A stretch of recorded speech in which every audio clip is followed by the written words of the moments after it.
Charles Leclerc continues his determined quest for a first Formula One race victory with Ferrari in the 2025 season. The challenge remains particularly demanding, especially considering that McLaren is still widely regarded as the strongest and most consistent competitor on the grid.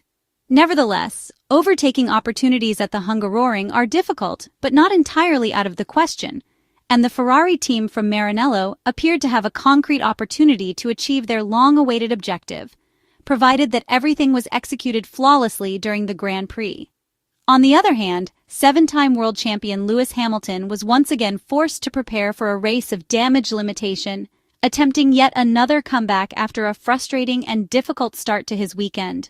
Let's take a detailed look at how events unfolded for the Italian side in Hungary. As the Formula One drivers lined up on the starting grid, the usual last-minute instructions were issued to the Ferrari garage and relayed to Charles Leclerc via team radio. These directives focused particularly on tire strategies and the correct approach to the race start procedure.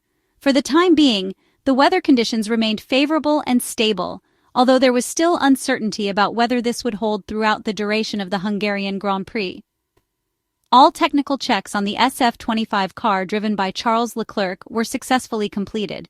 These included thorough inspections of the power unit, gearbox transmission, energy recovery hybrid system, and the brake system. Everything appeared to be functioning optimally, and the only thing left was to wait for the red lights to go out. Starting from a less advantageous grid position, Lewis Hamilton opted to begin the race with the hard compound Pirelli tires. In contrast, Charles Leclerc selected the medium compound tires for his Ferrari. When the lights went out, the Monegasque driver launched well off the line and managed to hold on to his starting position without losing ground. Lewis Hamilton, however, lost some momentum going into Turn 1, running slightly wide in the process. This minor error allowed Italian rookie Andrea Kimi Antonelli to overtake the British driver. By the end of lap 4, Charles Leclerc was successfully maintaining the pace of Oscar Piastri, who was approximately 2 seconds ahead of him. Tire degradation and management became especially important in Turn 11, a demanding corner where Charles Leclerc's race engineer Brian Bozzi advised him not to push excessively in terms of cornering speed. This was to avoid placing unnecessary stress on the tires. Lewis Hamilton, stuck in a tightly packed midfield group of drivers and part of a DRS train, was asked by his race engineer about the condition of his tires and whether he was using fuel-saving techniques such as lift and coast, an approach similar to what he had used during the Belgian Grand Prix. While sometimes criticized by fans and analysts, this strategic technique was necessary to keep the tires within the optimal operating temperature window on this occasion. The DRS train, particularly long and difficult to escape on a tight and twisty circuit like the Hungaroring, posed significant risks and strategic dilemmas for Lewis Hamilton. Meanwhile, Charles Leclerc continued to display a strong and consistent rhythm, building confidence lap after lap. By lap 6, the Ferrari driver had opened up a gap of approximately 3 seconds over Oscar Piastri. Charles Leclerc remained calm and composed, staying quiet over the radio and fully focused on his driving. By contrast, Lewis Hamilton was far more active on the team radio, needing to carefully manage his tires and overall race strategy in real time. On lap 19, the McLaren team made their move by calling Oscar Piastri into the pit lane in an attempt to perform an undercut on Charles Leclerc. The Ferrari team reacted swiftly and decisively, bringing in Charles Leclerc on the very next lap to counter the strategic move and prevent losing track position.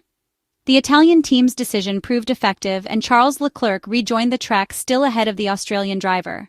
Ferrari opted to equip the SF25 with a fresh set of hard compound tires with the clear intention of reaching the checkered flag without needing an additional stop. Charles Leclerc made quick work of overtaking veteran driver Fernando Alonso and then settled back into his own race pace. Meanwhile, Lando Norris stayed out longer on track, choosing a different strategy that allowed him to maintain a significant lead of around 12 seconds over Charles Leclerc. Lewis Hamilton, who had still not made his first pit stop at this stage of the race, had moved up several positions on track and was running in 11th place, directly behind rookie driver Isaac Hadjar. The British driver reported over the radio that he was feeling comfortable with the current tire compound, which appeared to be working well under the specific conditions of the day. Charles Leclerc then entered a phase of tire and race management, choosing not to push to the absolute limit, but gradually reducing the gap to Lando Norris, who with 26 laps to go, still held an 8-second advantage. Lando Norris appeared to be following a one-stop strategy for the Grand Prix. For Charles Leclerc, however, it became increasingly evident that a two-stop strategy would be necessary. This set the stage for a likely head-to-head battle on track between the Ferrari and the McLaren driver.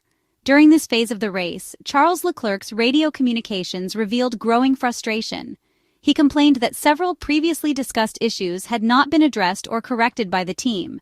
Charles Leclerc warned that the current technical situation could jeopardize any hope of winning the Hungarian Grand Prix, with particular concern over the engine mapping, which was subsequently adjusted to increase the performance level and power output of the Maranello-built engine. During this time, Max Verstappen overtook Lewis Hamilton, putting additional pressure on the British driver. Unfortunately, technical setbacks slowed Charles Leclerc and reshaped the outcome of the race. By the halfway point of the Hungarian Grand Prix, Charles Leclerc was leading, with Oscar Piastri trailing by 3 seconds. Both drivers were now on identical strategies. Lando Norris, running in third position, was 17 seconds behind and had not made another pit stop. On lap 41, the Ferrari team decided to call Charles Leclerc into the pits for his second stop, fitting a new set of hard compound tires.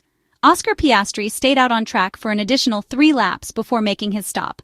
Lewis Hamilton also made his pit stop during this time and rejoined the race in 16th position.